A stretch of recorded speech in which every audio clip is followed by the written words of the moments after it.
it does that.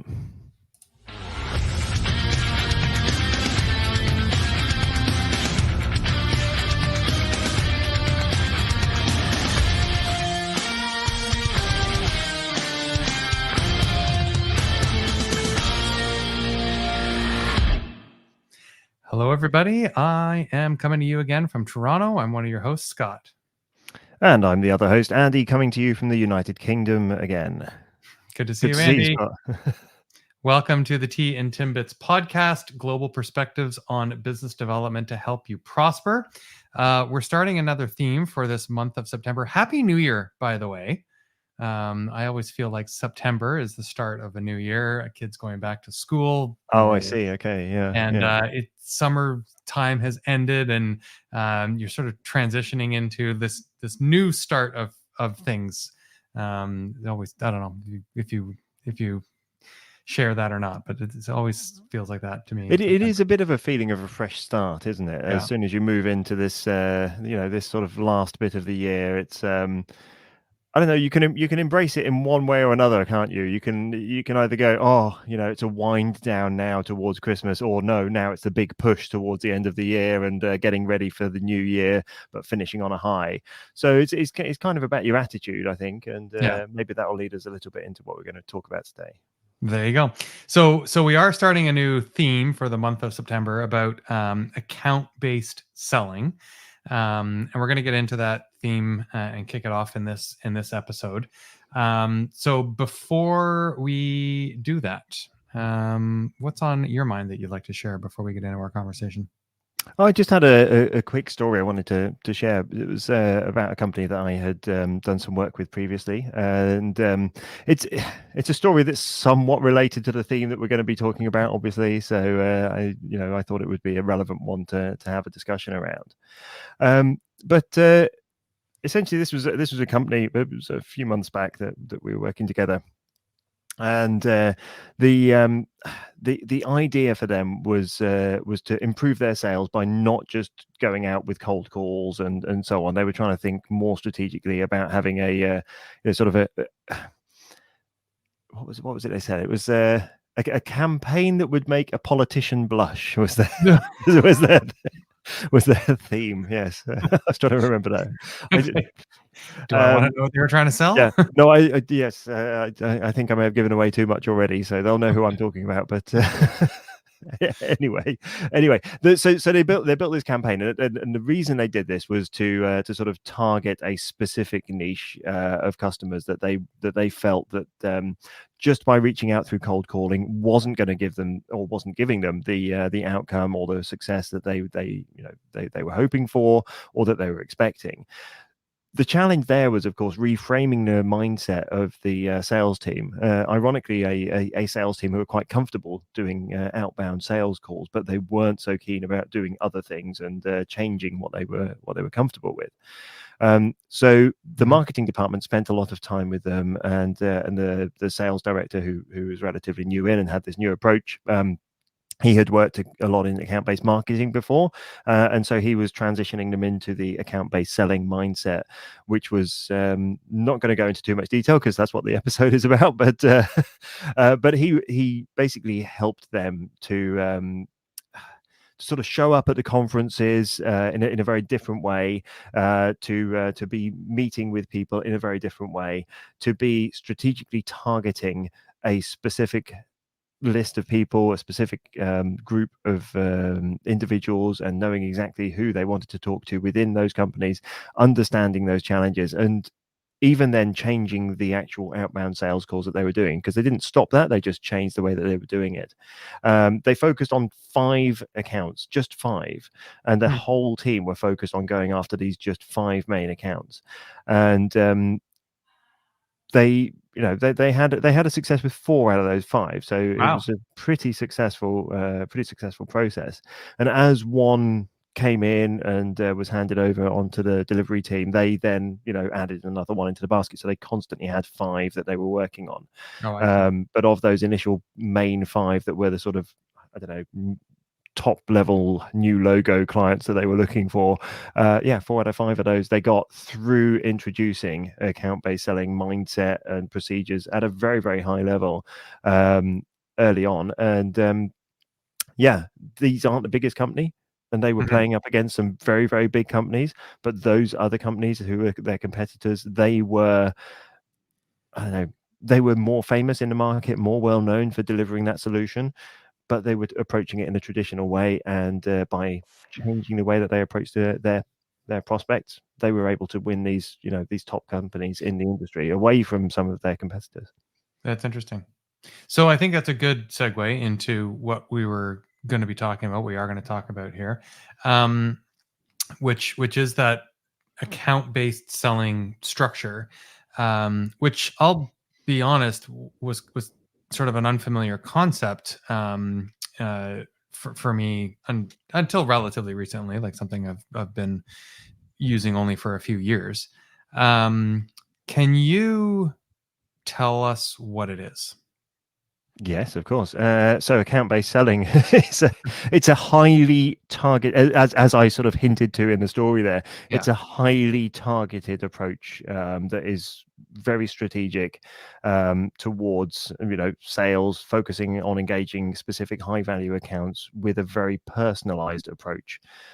So it's really breaking down those barriers towards not only the company as a whole, trying to get your product in there, but you're focusing on individual challenges. You're focusing on the entire organization. You're not just trying to get one person, one decision maker, not that there is such a thing really anymore, but you're not just trying to get one decision maker to go, yes, I'm going to sign this contract. You understand that the impact of your solution has wider reaching impact, and so therefore you are selling in a different way, but you are selling to everybody throughout that organization. You have a broad and strategic approach to introducing your product into there, so it's very, very hyper focused, I suppose, but also very personalized and relevant.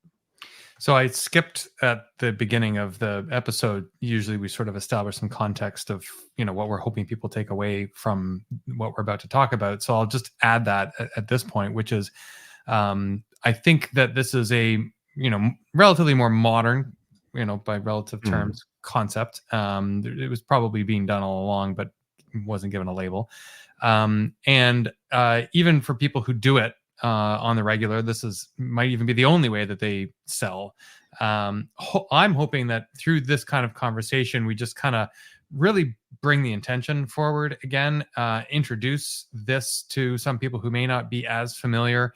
And I think over the balance of the next few episodes as well, we're going to get into how to get the most out of that conversation, some very specific tactics on what you can do in an account-based selling approach, and some marketing that would work for this kind of an approach. But today, I think it's more about just establishing the definition of what that is and how you go about implementing this within your organization, within your sales team, or improving and refining that approach. Anything to add, or do you think that that's a good summary of what you're looking to achieve here too, Andy?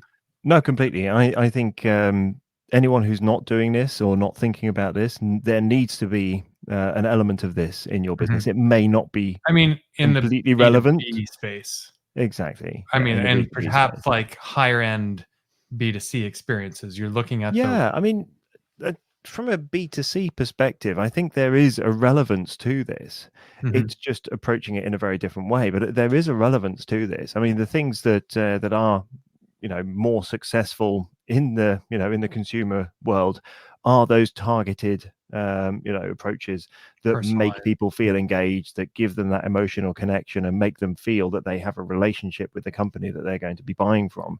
And that's not really any different when it comes to business, but it's just a slightly different type of relationship and a different type of emotional engagement that you're looking for, because it's more from a professional perspective as opposed to an individual personal perspective. But we are still selling to individuals when we're doing business to business, and a personal connection with someone, building a strong relationship with someone is very important still. So whilst our discussion will be focused on business to business, I think there are elements of what we talk about that will be relevant for the consumer market as well.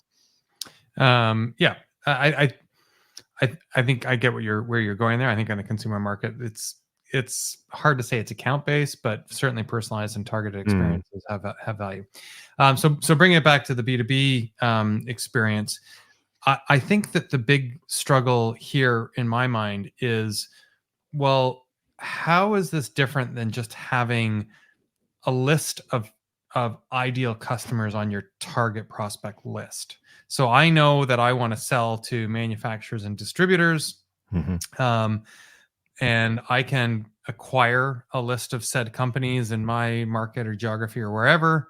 And so rather than just put out general marketing and thought leadership and hope that they see that and inbound calls happen, I'm doing some outbound activity here that's targeted and intentional towards, at least a list of companies in my prospective target industry or market.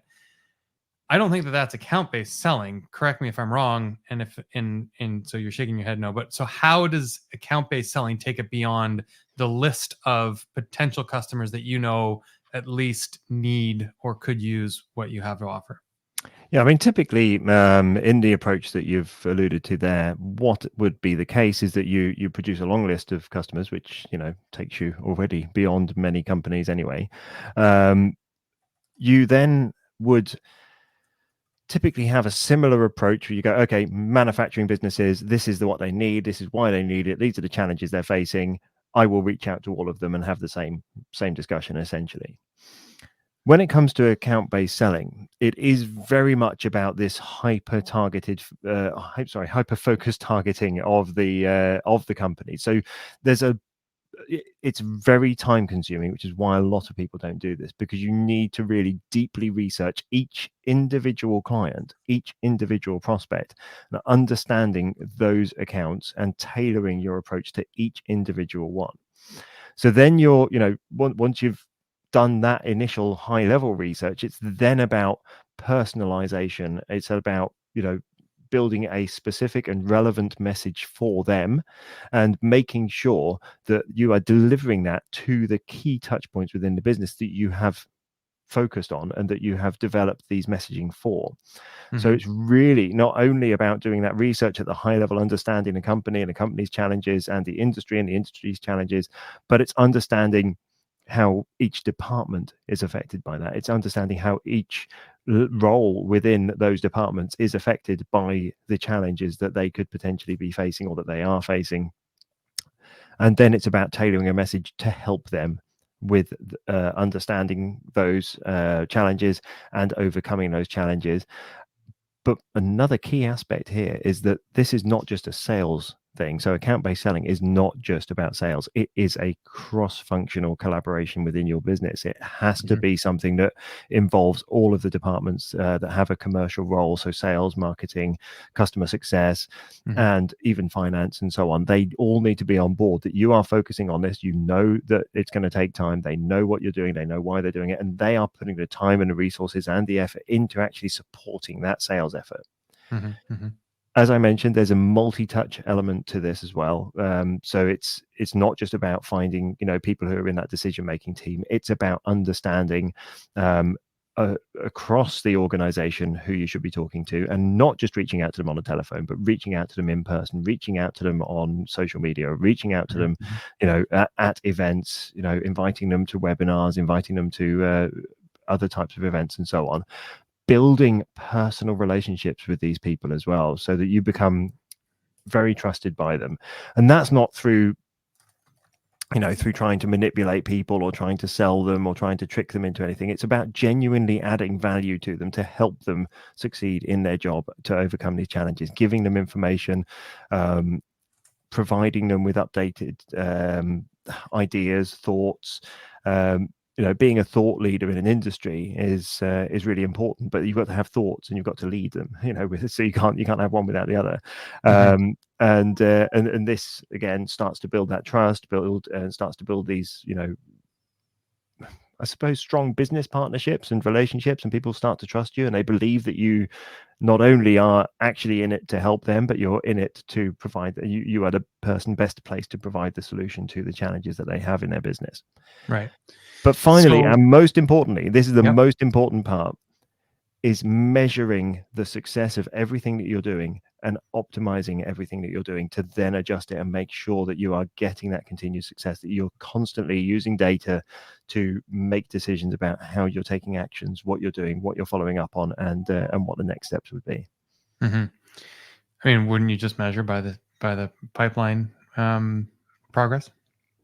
You'd be looking at the levels of engagement. You'd be looking at the levels of interaction. You'd be looking at, how people are interacting with, with the information that you're sharing, with the discussions that you're having, with, how that is progressing within the organization. Because very often, if you engage with someone in an organization, you make them feel that you are providing them value, they will often talk about that within their organization. Right. So when you reach out to someone else in the organization in a similar role, they've probably already heard of you or heard about you, and they feel familiar with you as well.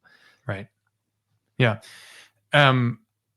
So I guess, when I because it is still reasonably fresh in my mind about sort of implementing this kind of an approach in my business. And I think when I sort of started getting the coaching and hearing the concept about how to do this, it still felt quite nebulous. It was like, do some research about the company. Like, what am I going to read their like quarterly report? Am I gonna and I think as we just sort of started to walk down the path, you need to have that general understanding of their business and their economic situation and their quarterly report, but that's like 10% of it, right? So it's looking at where do they show up in the market? What are the products that they sell? Who are their competitors? What are the economic indicators for their market? And then it's applying and then it comes down to, okay, so I understand them, and that tells me what some of their potential pain points are. Yes. So I build a hypothesis that means they're probably having a challenge with this, that, or the other thing. And I'm clearly, well, maybe not clearly, but in our case, it made a lot of sense to go after customers in adjacent spaces or the same industry as clients that we already had. So then you're able to apply your experience and say, oh, well, we solved a problem like this for somebody else, and you probably have the same situation or something like it. And you can build up a story of empathy there to say, like, I bet, it sucks when you have to do X, Y, and Z, and you've immediately got their attention. And then you can sort of switch into some questioning around sort of for yourself, validating that challenge. And it was a bit of an incremental, I'm kind of getting into tactics, which I think we'll get more into on another conversation, but it was an incremental process and layering in a lot of what you just said. You're not going to kind of go behind the curtain, get all this work done, do all this research, get all your, multifaceted team ready, and then make your first call.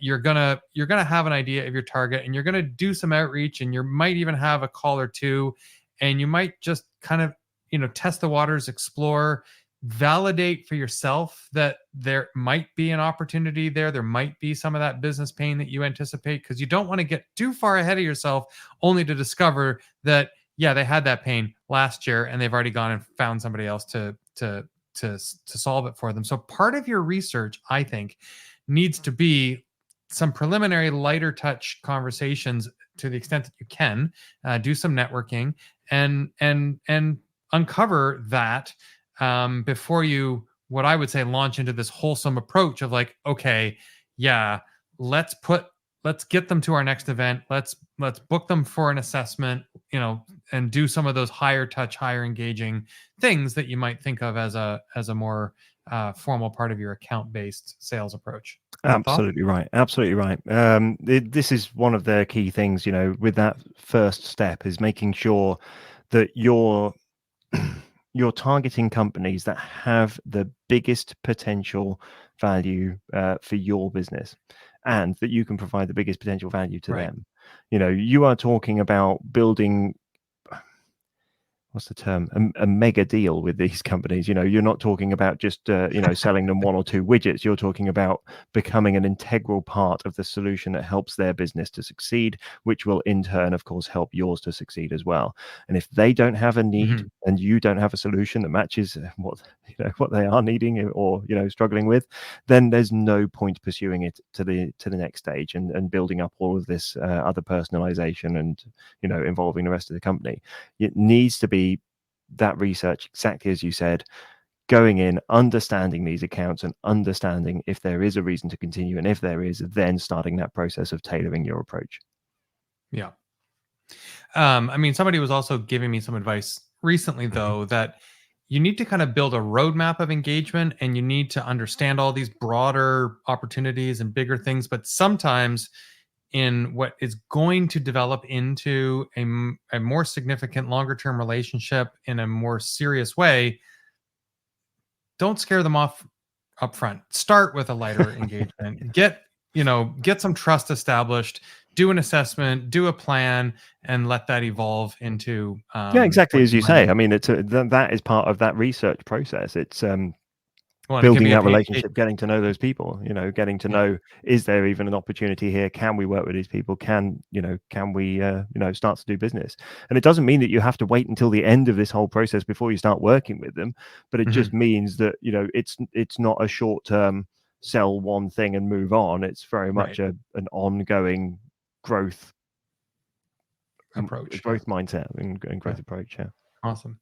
All right. Well, hopefully, anybody listening has sort of given some thought to whether this should fit into their model, their strategy, and if they're doing it, gives you some reflection on whether or not there are some approaches that we mentioned that can refine the way that you are doing it. Thanks for the chat, Andy. Thank you very much, Scott. Look forward to next time. Indeed. Please check us out at teaandtimbits.com and find us on LinkedIn. We very much appreciate your feedback and building future episodes on that.